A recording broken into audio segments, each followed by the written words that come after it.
E tra i tanti problemi c'è quello degli spazi. Il caso più eclatante arriva da Venezia, dove nell'istituto Algarotti Sarpi le lezioni sono cominciate in fondamenta, all'aperto. Il problema è quello delle aule contese con un'altra scuola, il Benedetti Tommaseo. Vediamo.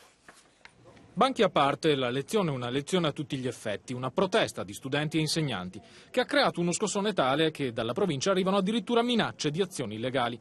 Il primo giorno di scuola dell'Istituto Tecnico per il Turismo Algarotti Sarpi di Venezia è all'aria aperta davanti al canale. Classi portate fuori per denunciare gli spazi che mancano. Siamo venuti qui fuori apposta perché non ci sono spazi dentro. Siamo solidali con i nostri colleghi e con gli altri ragazzi della sede del Sarpi. Il nodo del contender riguarda proprio il Sarpi. Lì coabitano con un altro istituto, il liceo Tommaseo Benedetti, che ha avuto le aule al piano terra, mentre loro il quarto piano.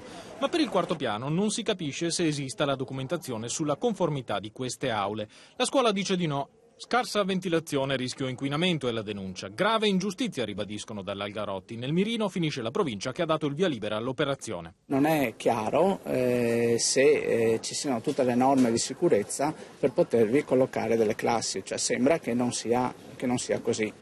Apriti cielo, proprio mentre studenti e professori erano a fare lezioni in canale, la provincia di Venezia ha dato fuoco alle polveri, annunciando eventuali azioni legali a propria tutela per evitare anche che altri presidi emulino gesti del genere.